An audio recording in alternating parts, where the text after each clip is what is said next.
Hello, everyone, and welcome back to the Film Room Podcast. This is Season 2, Episode 38. Happy Memorial Day to everybody out there. We're recording this on Memorial Day. It's about 6 o'clock. I'm your host, Joe Baress, and I am joined this week by my friend and colleague, Scott Walsh. Scott, how we doing? We're hanging in there in a busy time of the year. Exactly. I know that you just worked a shift here of slotting, proofing pages and all that. So I appreciate you jumping right on here with me while I was playing a little ladder ball, bocce ball, having a little family cookout. So appreciate you doing the heavy lifting so I could have some fun. So I always do the heavy lifting for you, Joe. You know that. Exactly. You're just along for the ride. Absolutely. Exactly. Exactly. So we kind of have I'll call it a special episode. We are going to preview the baseball and softball district championship games. They start tomorrow and they continue through Friday. So we figure we'll jump on here, kind of talk a little bit about the games, among other things. And we're actually joined by, we very much appreciate Jose Sosa for joining the show, simply because I ended up going on vacation when we would usually have him on the show, so we couldn't have him on, but he's actually joining us right now. Jose, thanks so much for joining us. How you doing, man? Of course, I'm doing good. How are you guys? Good. Just to let people know, 2 weeks ago when Jose was the athlete of the week, he hit like 700. It was a very, very impressive week. This past week, he went 2 for 4 with a double, 2 runs, and a 6-0 win over Lakeland in the District 2 Class 3A semifinal. So let's start there, Jose. Obviously, Lakeland's kind of a solid team, and they have a few nice wins this year. I believe you guys beat them 3 times this year. But what did you think of your team's performance in the semifinal game against Lakeland? Yeah, we couldn't give in. We had to get on them early, shut them down early. We've been playing really well together, so scoring that couple runs in the first inning, and then adding on more each inning, that really put them away. Absolutely. And now, you're tomorrow at 3 o'clock at Marywood. You have a rematch with Dunmore in the district championship game. Obviously, last year you lost in the district final, but this year you've beaten Dunmore twice, kind of some high scoring games, and now you're facing them Tuesday for the district title and a chance to advance to the state tournament. When obviously your 2 teams are very, very familiar with each other. What does it take to beat a team like Dunmore, especially on this stage? Yeah, we just gotta stay as a team, pick each other up. Even off in the dugout, we always gotta stay loud in there. Just get on them early, and just keep the high intensity up. Absolutely. When we talked a few weeks ago, I asked this question. I'm kind of gonna ask you it again. This is obviously you're a senior now. What's been the biggest difference for your team this season compared to last season's team? Yeah, definitely this year we've been swinging the bat a lot better. Definitely communication and picking each other up. If one person can't get on, I know that next guy will get on, and then we would just score RBIs after that. But yeah, this year we definitely got better at attacking our zone and waiting for the pitcher to come to us. Jose, just to go back to that district final against Dunmore last year, you might not necessarily want to, because I know it's a bad memory, but it was such a heartbreaking loss for you guys. Yeah. You guys were a strike away from winning, and Dunmore was able to rally, score 4 runs in the bottom of the 7th, and win the game 4-3. How maybe often this season have you guys maybe revisited that loss, talked about it? How much have you used that as motivation for this season, and throughout the year running to the Division 2 title and the Lackawanna League, and then to get back to the district final? Yeah, we definitely look back on the game and go over the pros and cons. when we faced Dunmore through our regular season, we definitely had that in the back of our mind. Really, like, it shows that if we just keep the high intensity throughout the whole game, that we'll pull through a win. And that's what happened with the last 2 regular season games. Last year we were up, and then we thought we had the win, but we just couldn't finish that cross line. So that's what kind of a learning lesson that you gotta play to the final out, I guess, right? Yeah. You guys this season have such a dynamic offense. You guys are averaging almost 11 runs a game, and I just counted it up. I think out of your 21 games, you scored double figure runs in 13 of them. You're the leadoff batter. You kind of set the tone. So just talk maybe about that role and getting things ignited for your team offensively. Yeah, definitely a lot of pressure, but I just got to stay calm, stay focused on the pitch that I want to attack, because as a leadoff, you want to get on and then steal that first bag, and then my 2-hitter, Jason Positioning, would try to score me in or move me around.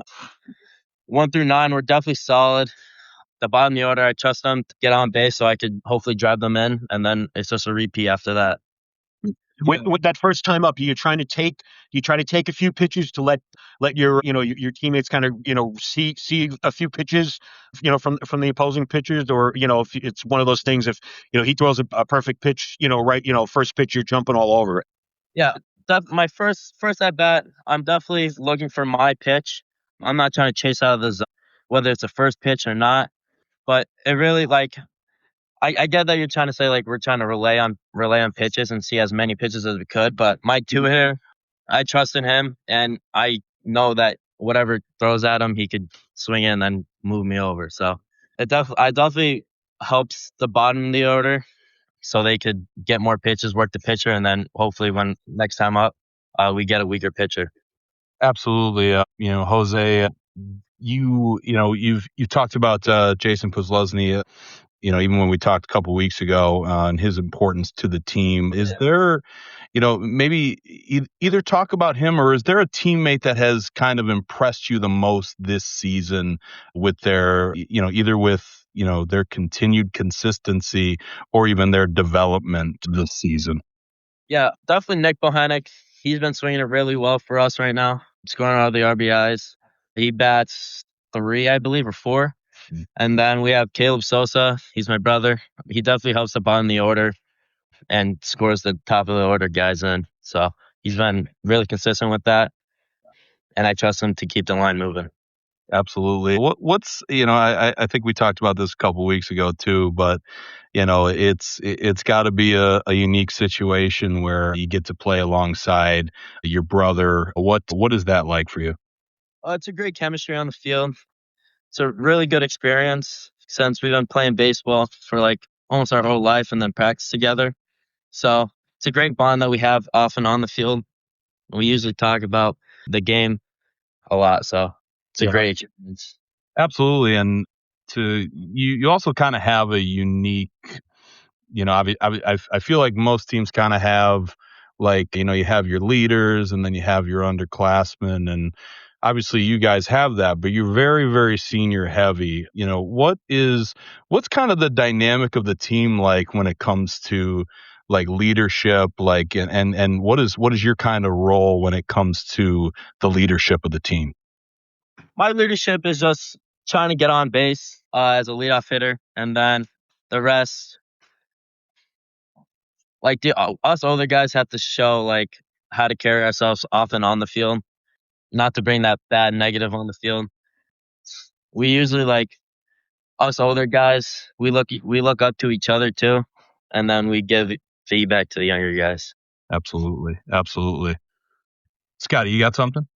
Yeah, Jose, you talked about, you and your brother playing together. You got a couple of brothers sets on the team. The Borowskis are on the team as well. So is there a little bit, you guys, a little bit of a sibling rivalry, that kind of thing, when, you have a good game, or your brother has a good game and everything like that, where you kind of needling each other a little bit, or you kind of just kind of pushing each other to improve and get better?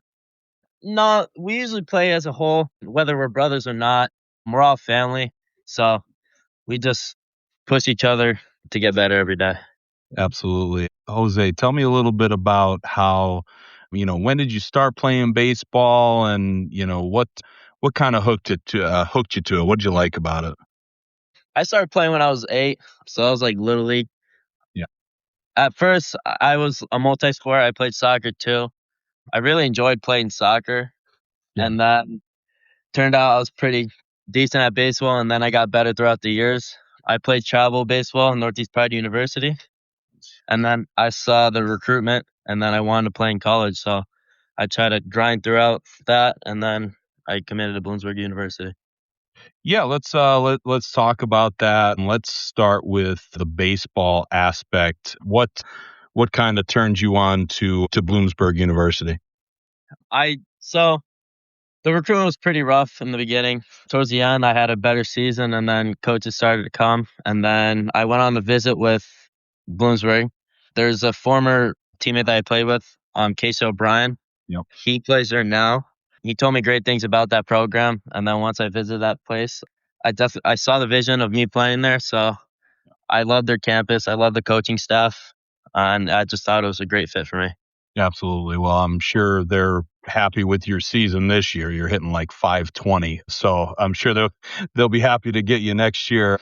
But you also talked about you're going to major in physical therapy. Why physical therapy? What's kind of your interest in that? So I broke my wrist 8th grade year. I had to do a lot of PT for that, and I was fascinated by what they did with my wrist. Yeah. And I realized that I liked helping people getting better and back on like their track. So yeah, that's what really touched me about it. Yeah, that's real cool. Absolutely. Last thing from me, Jose, obviously you've been in the sport for a really long time and you've got a great grasp on it. Do you have any advice for, the younger generation starting off in the sport? Anything that you've kind of learned that you would pass along to the younger generation? Definitely having a positive mindset. You could definitely get inside your head a lot. Just try to focus on the positives, because if you keep getting negative thoughts in that head, it's going to become snowball effect, and then that's just from downhill there. So it's a mental game, so you just got to be mentally tough. I definitely learned to be mentally tough throughout the years of playing baseball. So that's the one thing I would give advice. Absolutely. Scotty, you have anything else for Jose before we let him go? No, I'm good. I'm just I'm looking forward to Tuesday's district final. I think it's going to be another great game. Both Riverside and Dunmore are really good teams, and it's the thing I wish is that both of them could advance to the into the state tournament. Instead of only one of them, but it should be a good game tomorrow. Absolutely. Hey, Jose, thanks so much for joining us. We really appreciate it. Had fun talking to you again, and good luck tomorrow. Thank you so much. Absolutely. All right. That was Jose Sosa. He was our Times-Tribune Athlete of the Week a couple weeks ago. Great kid, and he continues to play very well for a very, very good Riverside team. You said it kind of earlier in the season, Scotty, that this Riverside team, it looks like they're, really on a mission, and, obviously tomorrow's going to be a tough game, but what have you kind of seen from Riverside this year? Well, again, I mentioned their offense earlier. Solid attack 1 through 9, and even Jose alluded to it. Solid, attack 1, up and down the order. No real weak spot, or no real rest for an opposing pitcher. Yeah. Where you can see you get through maybe the first, 5 guys and say, okay, you got a little bit of a breathing here. No, they're solid, up and down the lineup. They got good pitching. Nick Bohenick is their ace, and then you've got the Borowski brothers who come in and can throw well. They play really good defense. Jose's excellent outfielder, center fielder, good speed and everything. So, they're solid up and down, up and down the lineup. And they're, as I mentioned, they score a lot of runs. So it's going to take a really good pitching effort to, for some team to, to shut them down and beat them, because, they, like I said, they've got that, they've got such a good offense, and, and they've got the pitching to back it up. Absolutely. And, that's this matchup, like you had mentioned, should be excellent. It's going to kick off our District 2 championship week in baseball and softball. That game's at 3:00 tomorrow at Marywood, and you'll be there, Scotty. So what should we expect? You talked about Riverside a little bit. You've seen Dunmore as well, and they're coming off an absolutely incredible win over Lake Lehman. Has that game ended yet? I mean, it's like, yeah, will it end in time for tomorrow? I don't know. They might have to push it back. 19 innings. I mean, I was down at covering the Riverside Lakeland game, the semifinal, and we were following that game along, and it just was like, oh, holy cow! It was, they're going to the 14th inning, they're going to the 15th inning, they're going, and like I said, it was that Lake Lehman game started, I believe, at like 1 or 1:30. Yep. And the Riverside Lakeland game started at 4:00. And just as the Riverside game was starting, they were just going to extra innings at Dunmore. The Riverside game ended and the other game was still going on. I was interviewing players on the field, and the Riverside players now had grabbed their phones, and because they made the announcement to the crowd that the other semifinal was going into the 18th inning, the 19th inning, and they all grabbed their phones and they were following along. And I overheard somebody say, "Oh, Dunmore just went ahead." So just a gutty performance by Dunmore, and gutty by Lake Lehman too. I mean, I mean, to go that far, you think you're on your, when you get in extra innings like that, you're on your third, your fourth, your fifth pitcher. And, one little mistake could, just end the game. And the both teams just kept coming up with the outs and making the plays. And, Dunmore had cut a runner down at the plate. Apparently, one of the Dunmore players, Jackson Cady, they called it a Spider-Man catch. I guess he climbed a fence to make a catch, to rob a Lehman player of a hit, or just all out efforts by both teams. Both teams should be applauded, but Dunmore was able to come up with the gut, and that's what they've done. I mean, they've got those players who, when they're in those situations, as I mentioned, last year, that district final down to their last strike, and they rallied for 4 runs. The game the other day, they're a solid team as well. They've got a bunch of a bunch of upperclassmen and everything like that. They've got good solid pitching guys like Mason Stetz, Jamie McMinn, Jackson Cady. I mentioned he usually comes in relief for them. Evan Mazenko, the catcher, who caught the first 12 innings of that semifinal game and then pitched the last 7 and got the win. You want to talk about a gutsy performance. I mean, he's and he's their offensive leader too. He's hit a home run in that game and everything like that. So it's just going to be a good game. It's tough to beat a team 3 times in a season. Yep. And it's just I'm just looking forward to it. It's good. It's just going to be a good baseball game. And as I said, I just wish both teams were going, because I think both teams are good teams and deserve to maybe go advance this state tournament. But unfortunately, only one of them is going to go.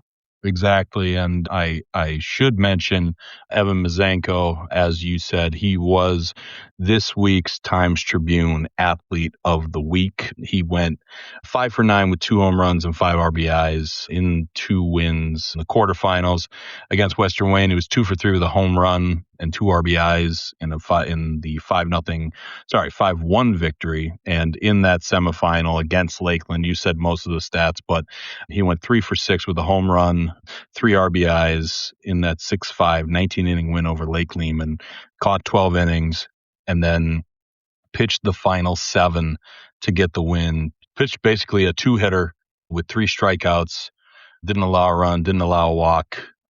So just incredible performance, and congratulations to him for being the Times-Tribune Athlete of the Week. Let me go through, before we kind of continue on with previewing district championships, let me go through some of the performances, some of the great performances from last week. We had, well, first of all, she was already an Athlete of the Week, but Olivia Thomas of Mid-Valley won a state title at the track and field championships in the triple jump and added 2 silver medals. So incredible performance by her. And she's just a freshman. Aiden Janowitz of Wallenpaupack track and field earned a silver medal in the 800 and was part of the 7th place team in the 1600 relay. Sadie Jones of Montrose track and field, she got a bronze medal in the javelin, 7th in the triple jump, and 9th in the long jump, missing a 3rd medal by just 1 place. So incredible performance by her as well. Scotty, we were at some both of us were at some very exciting lacrosse district finals last week on Thursday. At mine, Morgan Davis of Abington Heights scored 11 goals, including the 100th of the season, her 100th of the season, to lead Abington Heights to a 15-11 win over Crestwood in the District 2 Class 2A title game. She had 6 goals in a 18-3 semifinal win over Lake Lehman early in the week.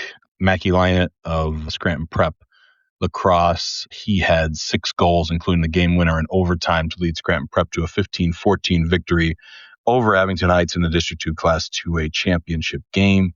He had 2 goals and 3 assists in a 14-3 semifinal win over Wyoming Seminary. We also had Cooper Lucas Savage of Mid-Valley Baseball. He earned the win, pitching 6 innings and with 6 hits, 4 runs, 2 walks, and 5 strikeouts, and went 1 for 3 at the plate with 2 RBIs in Mid-Valley's 12-4 win over Crestwood in the District 2 Class 4A semifinals. He also earned the win, pitching 5 innings with 3 hits, 3 runs, 1 earned, 1 walk, and 3 strikeouts, and went 1 for 1 with an RBI in Mid-Valley's 10-4 win over Berwick in the quarterfinals. And, these aren't all the great performances. We would take up the entire podcast if I ran them all, honestly, from last week. We have some great performances. But Amelia Bell of North Pocono softball, she pitched a complete game, allowing 4 hits, 1 run, 9 walks, and 8 strikeouts, and went 2 for 3 at the plate with a double to lead North Pocono to a 2-1 win in the District 2 Class 5A semifinal over Pittston area. So those are a couple of the performances from last week. I'll just speak very quickly on the girls lacrosse final. Morgan Davis is only a sophomore, and she just had an absolutely incredible performance against a very, very good Crestwood team. It was just amazing. One of the fans watching, she scored and was just like, what was that, her 9th goal? And like, he was being sarcastic, and I was like, no, it really was her 9th. so it was just like, it was just incredible. I mean, not to take away from the entire Abington team, because they just have a great team, but Morgan Davis, she just really took over, and the defense, Abington Heights defense, stepped up big time after allowing 5 goals in the first quarter. For about, 2.5, the next 2.5 quarters, they only allowed 2 goals. So it was, obviously it ended up 15-11. Crestwood made a late run, but it was just too big a hole to dig out of for Crestwood, who's honestly a great team. So I'll be interested to see both teams qualify for states. So I'll be interested to see how far both teams go, because they're excellent teams. And Scotty, you were at the Scranton Prep Lacrosse right after the Riverside baseball game. You hustled downtown to watch the Scranton Prep Abington Heights lacrosse game. Pretty crazy, right? Yeah, that certainly was a thriller. Twice in the second half, Abington Heights went up 3 goals, and the first time they did it in the third quarter, Scranton Prep was able to come back. They tied it early in the fourth at 11, and then Abington Heights scored 3 goals, the next 3 goals to go back up 3. And there's about 4.5 minutes left, and you're thinking, "Wow, this is, they're gonna hand Prep their first loss, and they're gonna win this game." And yet, Scranton Prep just showed incredible, resolve, and never quit, never gave up. Scored the tying goal with about 25 seconds left or something, and then got a stop on the first possession of overtime, forced a turnover, and was able to call the timeout, set up a play, was able to come down and Mackie Lynett. Actually, Abington Heights, actually, they knocked the ball loose from a Scranton Prep player, and but Lynett was able to pick up the ball near midfield, race into Abington Heights zone, and fired a shot that at first we weren't sure if it just hit the crossbar or came in, but it just, looking, I was videotaping, and I went back and I looked, and when he shot, he bounced the ball, and it bounced up over the goalie, and it went tucked under the bar.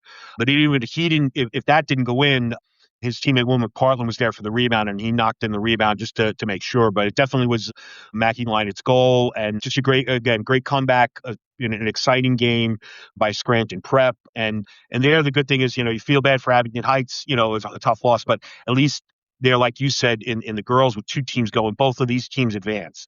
Right. So and both are very good teams. So you can clear. Who knows? Could they meet down the road? Right. In this, again, you don't know, but but both of them advance, and Abington Heights, they just got to shake this one off and bounce back in the first round of states, and then, like I said, Scranton Prep, see they can keep riding this momentum into the state tournament. But really, a really exciting, thrilling game, well played game, intense, typical Scranton Prep, Abington Heights rivalry, great crowd, the whole. They played it down at the Loyola Athletic Complex across from Scranton Prep High School, and the whole one side of the field was filled. The stands, people along, lined up along the fence. Great atmosphere, really, really exciting. Which is neat to see for lacrosse, because it's still a relatively sport in our area. And so it was a great atmosphere, great game, and certainly best of luck. Congrats to Prep on winning the district title, and best of luck both teams in the upcoming state tournament. Absolutely, and that will get started next week. But as of right now, we've got a lot of district championship games coming starting tomorrow. We in baseball and softball. We just discussed the Riverside Dunmore game. Scott, what's the best way to do this? Do you want to go day by day, or do you want to go stick in the sport? Well, why don't we go day by day? I like that. That might be easier. I like that. Absolutely. Yeah. So tomorrow, the next game that you will be covering. Well, you're going to be covering two games at once. Yeah. Well, let's do it this way. The other district baseball final tomorrow. Yes. Is in Class 1A. It involves Susquehanna and MMI Prep, and that's down at 3:00 down at Wilkes. So that's the other that's the other baseball championship game tomorrow, and it's only a 3-team bracket because there's so few Class 1A schools around here. MMI Prep is the top seed. They're they advanced to the final. Susquehanna rallied, they gave up 3 runs to Forest City in the top of the 7th to fall behind 4-3, scored 2 in the bottom of the 7th to win 5-4 and advance. So what's I think this game is a toss up. Both teams. Where MMI Prep might have a little bit of an edge is, they play in the Wyoming Valley Conference Division II, so they play against a bunch of bigger larger schools and stuff. So they might be a little more battle tested in that regard. But this could easily be a toss up. Susquehanna started the season strong. I think they won their first 3 or 4 games, so they're more than capable of coming away with a victory in this game. Absolutely, and like you said, pretty crazy semifinal game between Susquehanna and Forest City. Now to move over to softball, we have 2 softball district championship games. We've got Holy Cross against Old Forge at Marywood. That's at 5:00, and we have the Class 3A final between Lake Lehman and Mid Valley. It's just starting with Holy Cross. You've got two very good teams. Holy Cross has defeated Old Forge in their 2 matchups this year, 6-5. And let me see, I lost my place here. I believe it was 12-0. Holy Cross beat them in the second matchup. Sorry about that. But yeah, Scotty, this should absolutely be an interesting game. They're 2 very good teams. This is the game I'm going to be 2 places in one spot. Right. So this is the game after the baseball game man's going to run up the hill and try to catch as much or all of the softball game. And again, it comes down to and as I mentioned in the Riverside Dunmore baseball game, it's tough to beat a team 3 times in a season. And that's what Holy Cross is going to have to do to win the title. Old Forge is certainly, obviously a very good team, worthy opponent. Yep. Holy Cross is the defending district champion. They got to the state quarterfinals last year. They were ranked number 5 in the state. In class 1A, they've got a great battery. Ava Schmidt in the circle, and Peyton Grabowski behind the plate. They're kind of the backbone of the of the team. Grabowski's hitting like 531. Schmidt is an offensive threat as well. Yeah. She's got 176 strikeouts in the circle. And it's so they're just a solid team, and certainly capable. I'm hoping and looking forward to them possibly making a deep run if they get to the state tournament, to make a deep run. But Old Forge is also a team that's capable of making a deep run too if they get there. They're a talented team. They started off 1-4, but they played some teams from down in Florida. They go down to Florida beginning to start the season, play a couple of games. So they lost a couple of those games, but they came back and they went on a winning streak, and they've got they've been. They went to the state semifinals a couple of years ago. So some of those players who were freshmen and sophomore on that team are now juniors and seniors. So they're experienced as well. Players like Liliana Lenceski was batting 550. Ariana Davitt, Kate O'Hearn, Camden Notary is the pitcher. So again, it should be another great game. These two teams are rivals. They have great battles during the regular seasons whenever they meet, and I'm expecting another one here in the district final.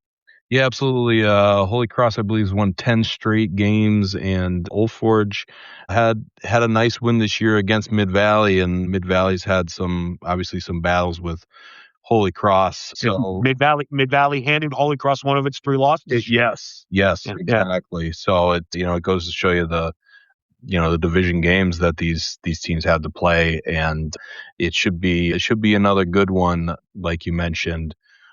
And this 3A final between Lake Lehman and Mid Valley should be absolutely excellent as well. That is at Wilkes at 6:00. I mean, Lake Lehman, you've got Hannah Chapago, who has 800 and some strikeouts in her career.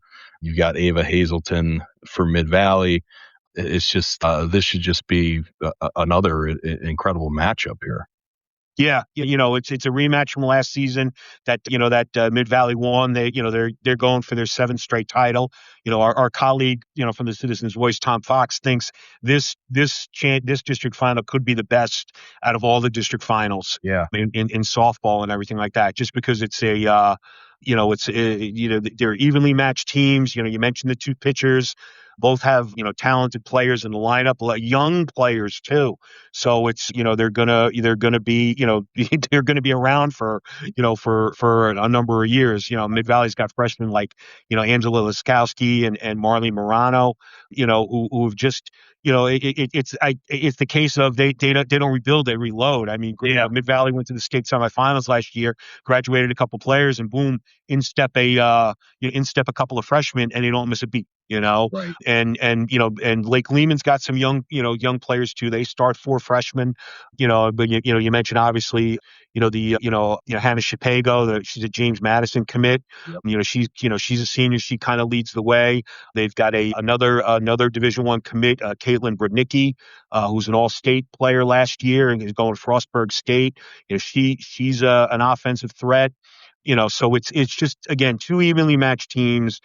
Flip a coin, and I know it's cliche, but if they played 10 times, they'd probably go 5-5 against each other. Yeah.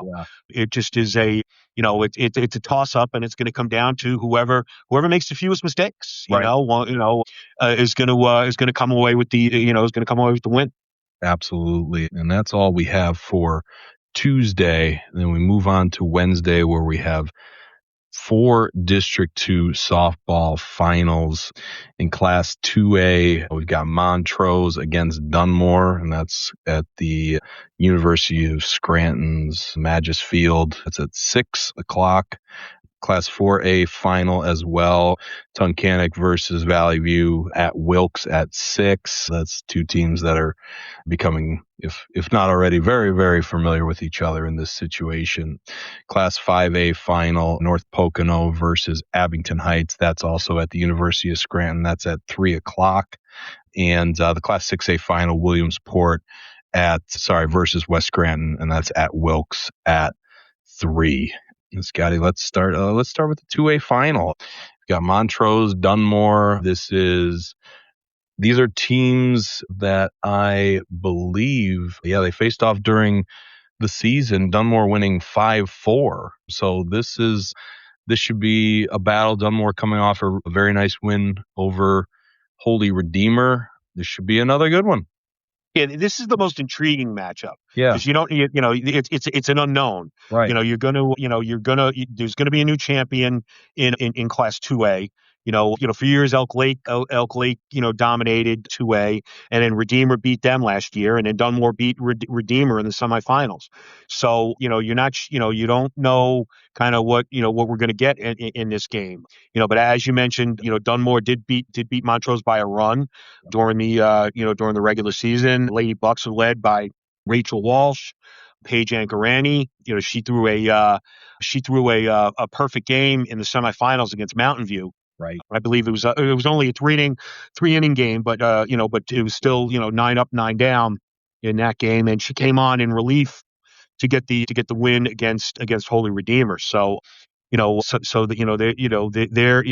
these teams are in uncharted territory. Montrose, same thing. They went undefeated during the Lackawanna Division III season. But of their 2 losses, one is to Dunmore, one is to Riverside. Yeah.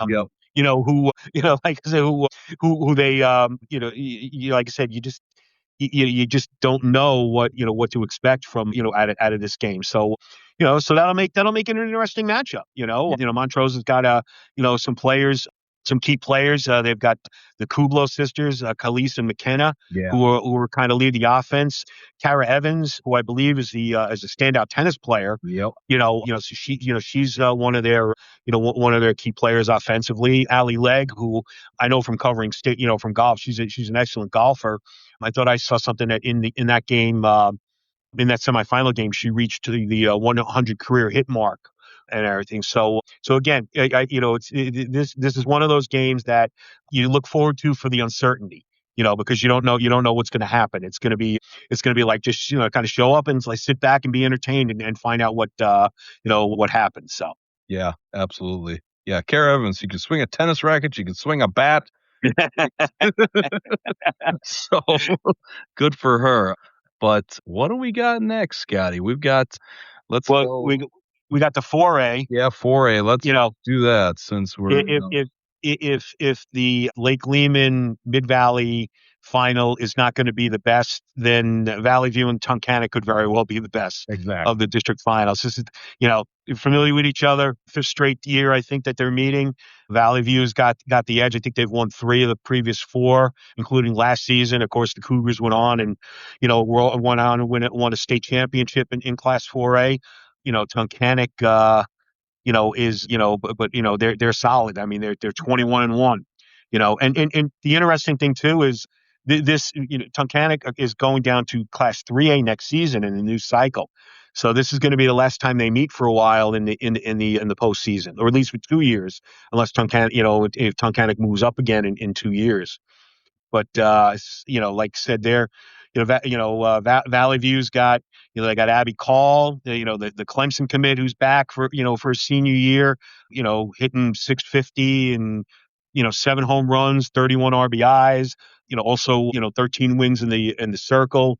They've got a couple other. They lost a couple of Division I players to graduation, but they still have a couple of back. Zoe Klovich going to Bryant, Ellis Swingle's going to Lemoyne. They're just, they just plug in, when somebody graduates, they just plug in with another standout player. And Tunkanak's got a great freshman pitcher, Michaela Howell, Yep. 189 strikeouts, 21-1 record. It's just, again, it should just be another great game between these two teams. Absolutely. And yeah, I think you did mention this, but Michaela Howell, only a freshman. Yeah. And she's like Only a freshman. So, yeah. She's yeah. gonna Get used to hearing that name for 3 more years. So, exactly. So next up, again, this was a big matchup in last season's district final when North Pocono beat Abington Heights. We got a rematch here. And again, two great teams. I feel like Abington Heights has kind of been the juggernaut of the Lackawanna League this season as far as so far. But this is a great matchup here. Yeah, again, they've met. They met twice during the Lackawanna Division I season. Abington Heights won both. Won both meetings. That was the case last year when North Pocono wound up beating them in the district final to get their first district championship in like 50 years or something. Right. It was, so I'm sure Abington's coming into this, with last year's game in the back of their mind, looking maybe for a little bit of revenge and everything. And again, Abington Heights they've got great seasons from Syracuse commit Adriana Condrad, Yep. Batting over 500, standout performance in the pitching circle. Avery Brister has been batting 650, 660 Yep. all season. She's been great in their lineup. Again, they've got a lot of up and down the lineup. They've got a lot of Abington Heights. It's got a lot of weapons. Their lone loss came to Loyalsock. They're 20-1. So or Abington Heights is 20-1 with that lone loss to Loyalsock. So they could, as I mentioned, looking for a little bit of revenge from last year in the district final, and with North Pocono is more than capable. They've got the Bell sisters. You mentioned before when you were talking about some of the standout performances of the week. Amelia Bell, that she's going to lead North Pocono. Her sister Ariel is working her way back from an injury, but she's getting healthy. Maybe the right time for the Lady Trojans. Avery Rostioli, standout outfielder, excellent hitter, only a sophomore.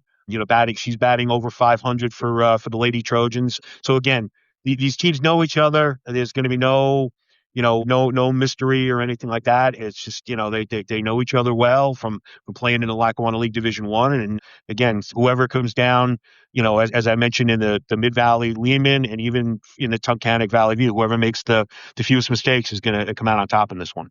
Exactly. Yeah, Avery Brister hitting 645. I remember when she was the athlete of the week about a month ago at least. She was hitting 700. So she's really fallen off since then. She's cooled off. She's in a slump. Man, hopefully she can put it together for Wednesday.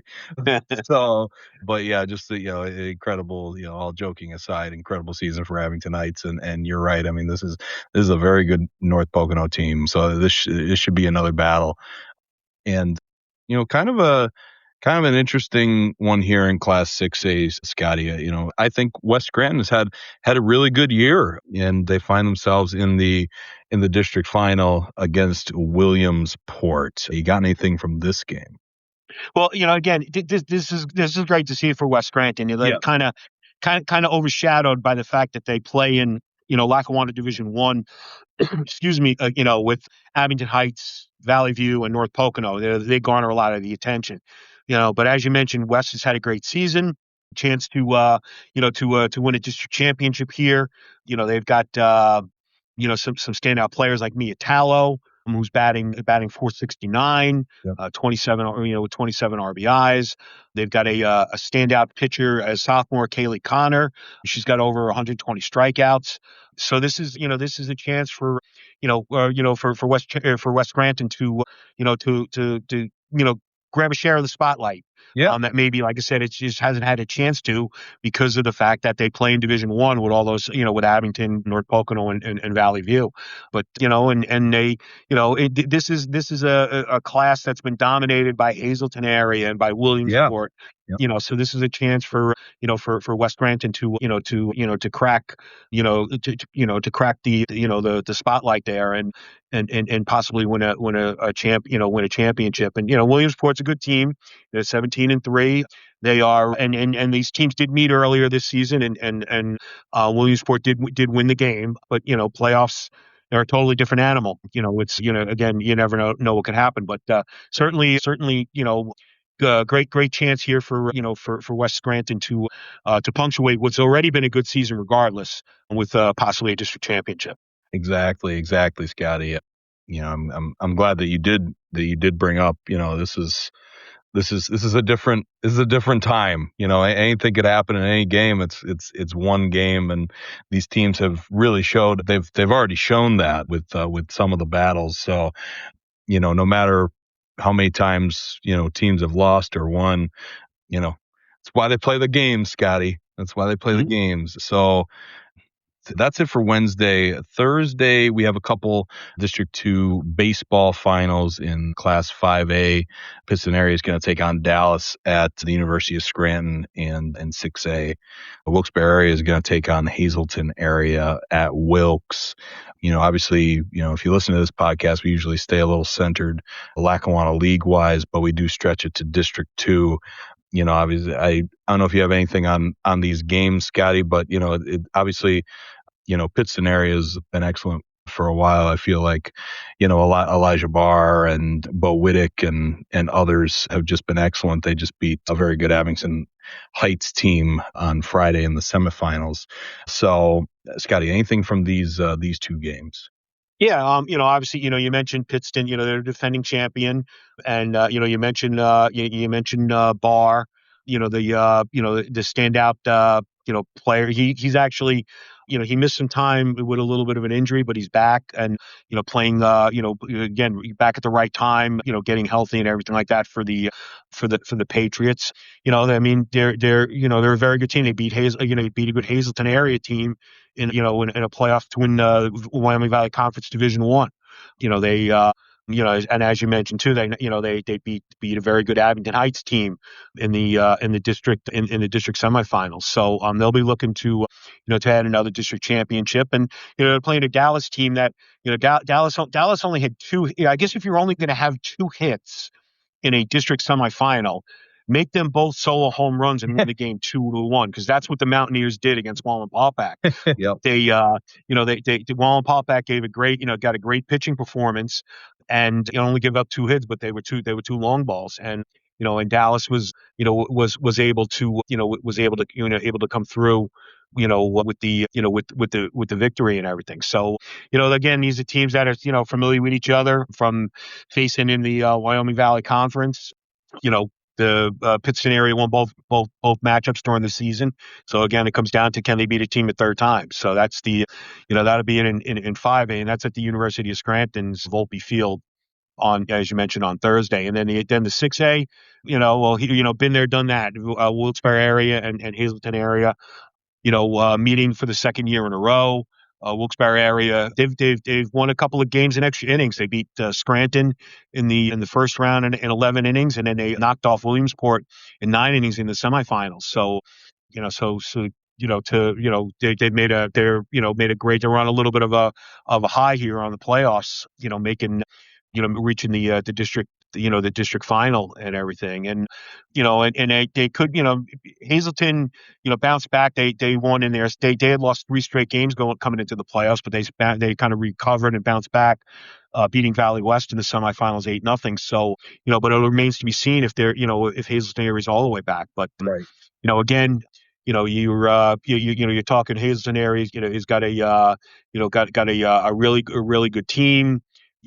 Fred Corrado is one of their standout players. He both on the mound and at the plate offensively. So again, it just remains to be seen. Hazleton area can beat them. Beat Wilkes-Barre area for a third time this season as well. So Exactly. And that does it for Thursday. We got 2 more games to get to here. We've got Class 2A final, Wyoming Seminary versus Elk Lake at the University of Scranton at 4:30.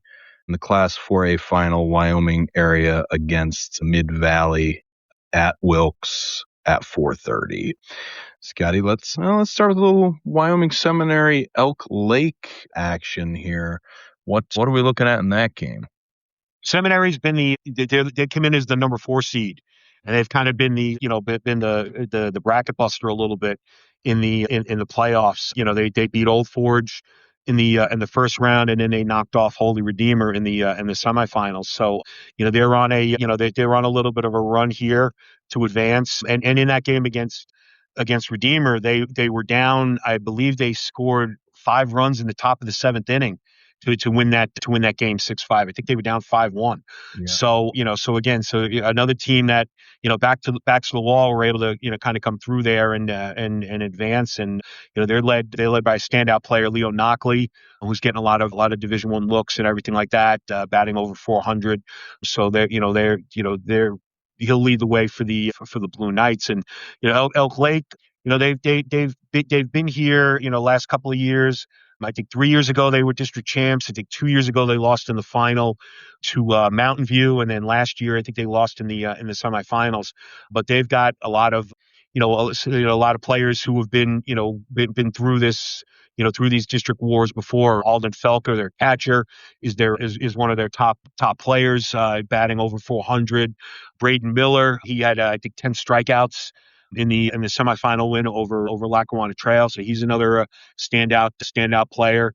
Cohen Orlandini is batting 375. He's their second baseman. So this is a good, again, another good, I think, a matchup between 2 evenly matched teams, and should be an interesting one and a good one. Absolutely. And the Class 4A matchup, Mid-Valley, Wyoming area, these 2 teams faced off earlier in the season, with Wyoming area beating Mid-Valley. They scored 2 runs in the 6th to win that game 8-6. So, this is round 2 here between 2 very good teams. Yeah, and not to take away from that win, that Wyoming area win. But I know the day that game was played, there was some weather issues. So a couple of times that game got delayed by lightning. Oh, so yeah. You got to wonder, like the stop and the start and that kind of stuff, sure. And everything. Again, not making excuses for Mid-Valley, but just that was a circumstance in that game, and they did win. The good thing about this game is both teams do advance to the state tournament. So regardless of who wins, and who loses, their seasons aren't over yet. Wyoming area's had a really good season. They've got a bunch of standout players. Alex Vacula is their top hitter, batting 500. Jake Snyder is their standout pitcher. He's 5-0, 1.56 ERA. Vacula's 4-0 with a 1.58 or 1.85 ERA. So they're certainly a four. And probably when I was after I covered the Mid-Valley in the semifinal game, Ryan Kropa, Mid-Valley's coach, says, we know we're going to see Snyder, so they know who they're going to face and everything like that. So and Mid-Valley's, Mid-Valley's, this is their 3rd straight district final. They're going for their 3rd straight district title. 2 years ago, it was in Class 3A. Last year, it was in Class 4A. And again, they've got a lot of players who are back, from those teams.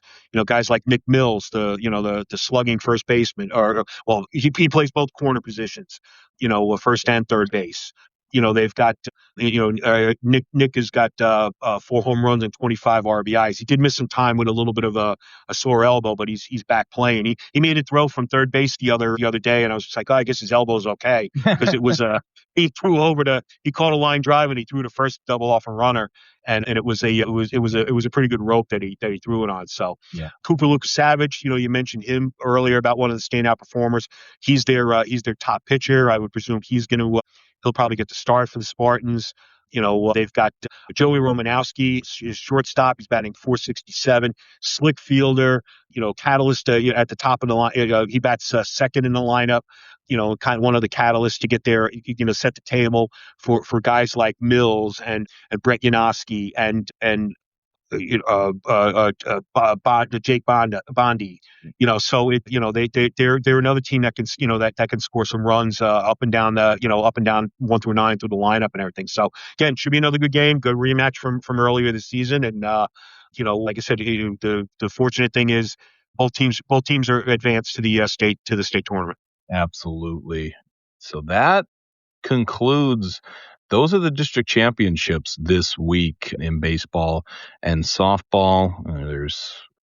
It's going to be a fun week. It's going to be a hectic week, but yeah, we'll be getting out to the games, and be sure to follow us on X at SportsTT, but also directly follow Scott at SWalshTT. Scott, is that right? Yes, SWalshTT. Yeah. Okay, good.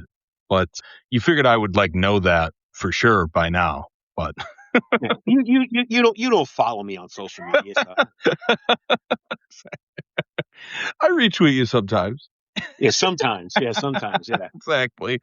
But yeah, those are our district championship games. Scott, thank you for breaking it all down for us here on the Film Room Podcast. We are past an hour, but I think there are a few things that I'd like to discuss.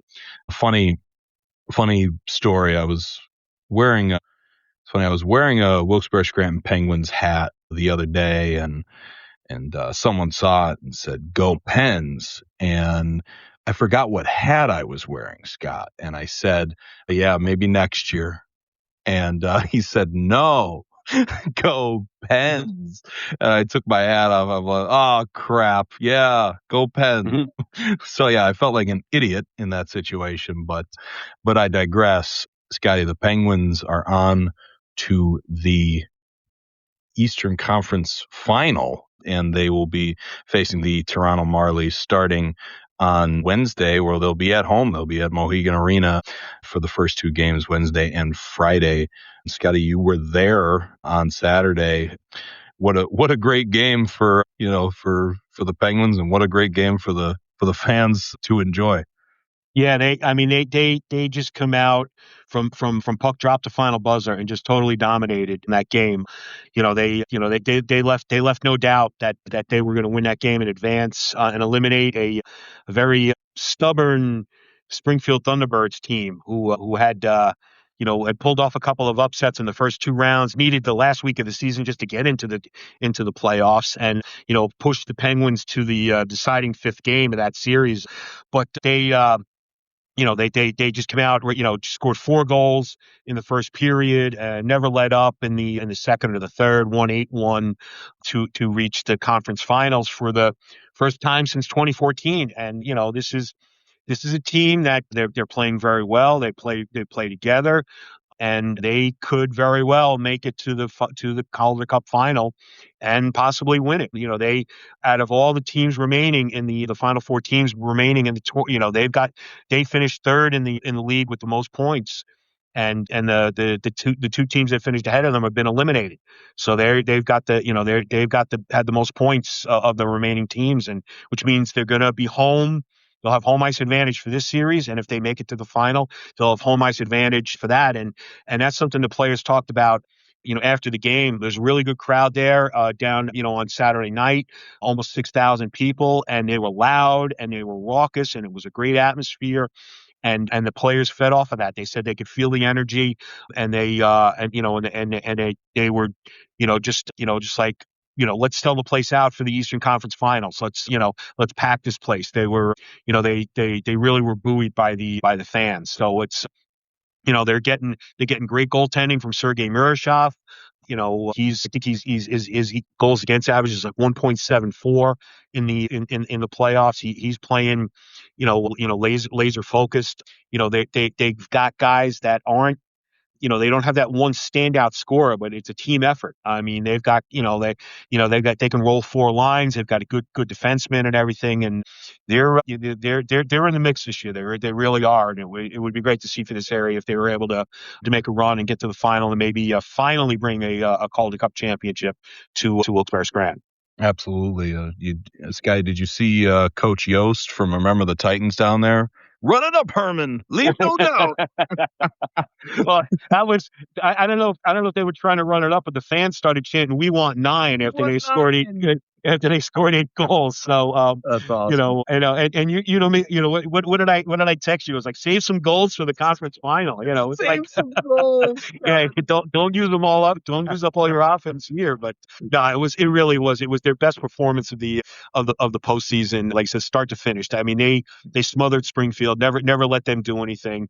And the one goal that Springfield got came off a turnover in their zone.